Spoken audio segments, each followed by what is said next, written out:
Bom dia, eu sou Carlos Cabral e essa é a edição 991 de 17 de abril de 2026 do Cyber Morning Call, podcast de cibersegurança da Tempest com o oferecimento do Google Security.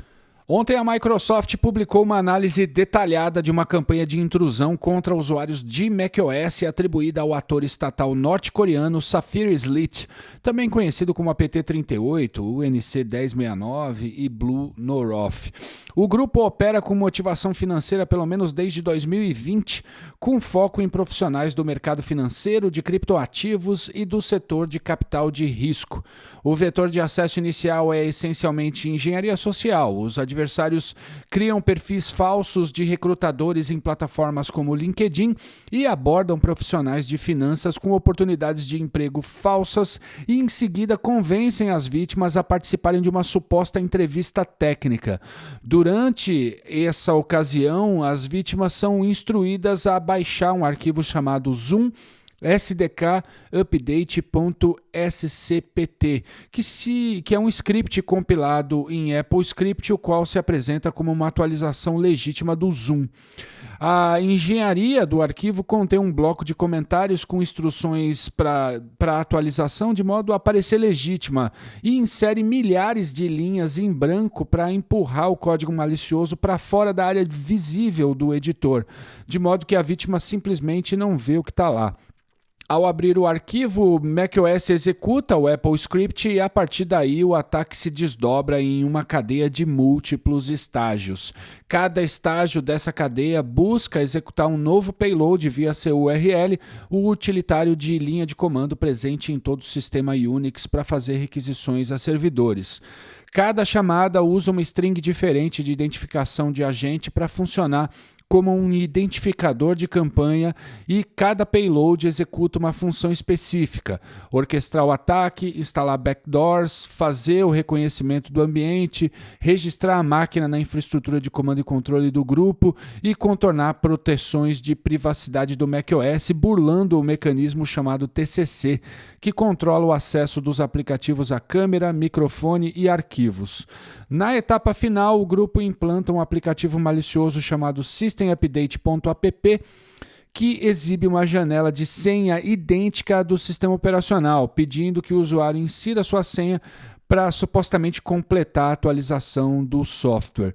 Com a senha em mãos, o grupo a extrai por meio da API do Telegram e, a partir daí, coleta carteiras de criptomoedas, o histórico do navegador, notas do Apple Notes, credenciais do Telegram e keychains, que são os cofres de senha do macOS. Um dos backdoors usado na campanha é chamado de iClouds, que é nomeado para imitar um artefato legítimo do iCloud, numa estratégia de camuflar o malware dentro da própria nomenclatura da Apple. A Microsoft notificou a Apple que já implementou proteções no Safari e assinaturas no Xprotect, que é o mecanismo anti-malware nativo do sistema, de modo a detectar e bloquear a infraestrutura e as ameaças associadas a essa campanha. Usuários de macOS devem receber essas atualizações automaticamente. Ainda assim, o alerta é importante. Se você ou sua organização trabalham com finanças, cripto ou capital de risco, tenha em mente que esse grupo tem interesse em você. Nunca execute scripts recebidos por mensagem, chamada ou chat sem aprovação prévia do seu time de segurança.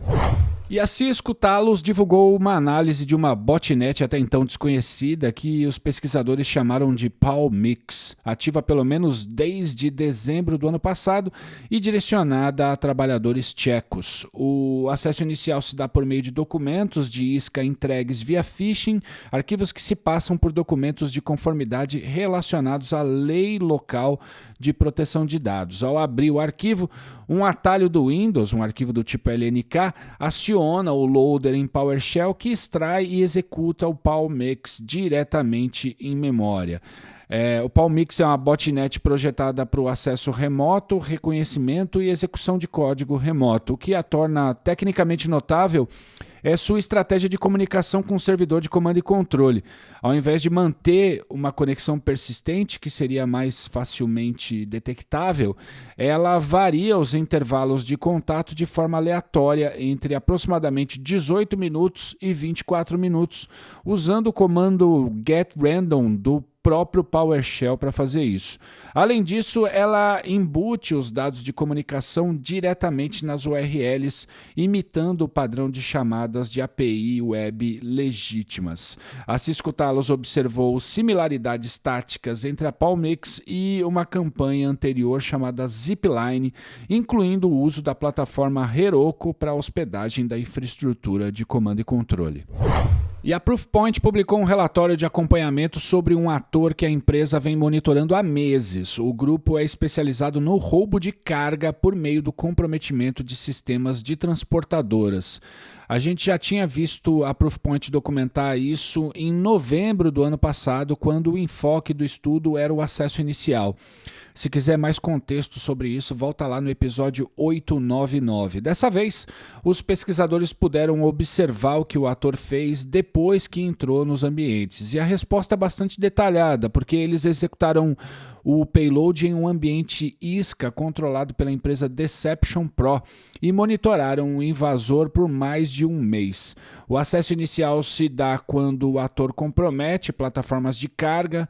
Lá fora elas são chamadas de load boards, que são espécies de marketplaces onde transportadoras disputam os fretes. Aí eles publicam cargas falsas e quando uma transportadora responde, eles entregam o payload por e-mail. Uma vez dentro do sistema, o grupo instala múltiplas ferramentas legítimas de acesso remoto, como o Screen Connect e o Simple Help, assina os instaladores com um certificado fraudulento para evitar bloqueios e conduz um reconhecimento extensivo. 13 scripts em PowerShell foram observados buscando por credenciais bancárias, plataformas de pagamento, serviços de cartão de combustível, ativos de cripto e aplicativos contábeis. Tudo isso para identificar se a vítima é elegível, né? Se ela tem autoridade financeira e acesso a cargas de alto valor. O resultado final é o roubo das mercadorias com participação de grupos do crime organizado.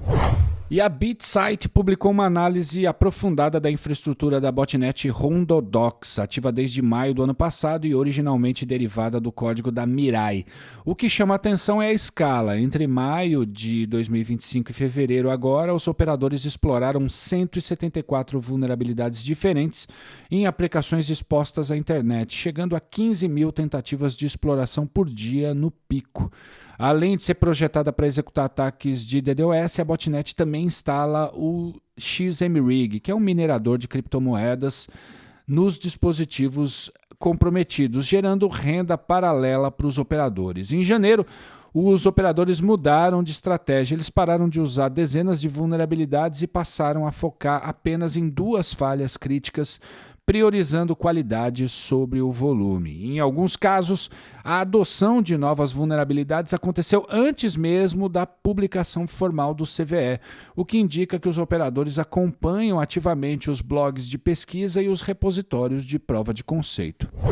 Para fechar, um alerta importante para os administradores de sistemas Windows. Um pesquisador identificado como Chaotic Eclipse publicou o exploit de uma segunda vulnerabilidade Zero Day no Microsoft Defender, apelidada de Red Sun, e ainda não há correção disponível para essa falha até o momento.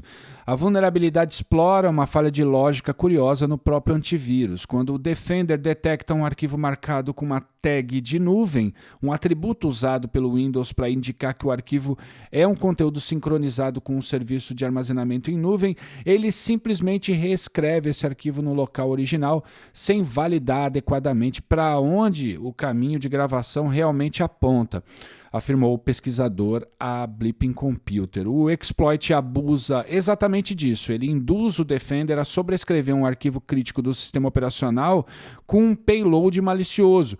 E como a operação é executada com os privilégios do próprio Defender, que roda no nível mais alto do sistema, o atacante obtém acesso total à máquina. O resultado é uma escalada de privilégios local. Um usuário sem permissões administrativas consegue alcançar o nível de system.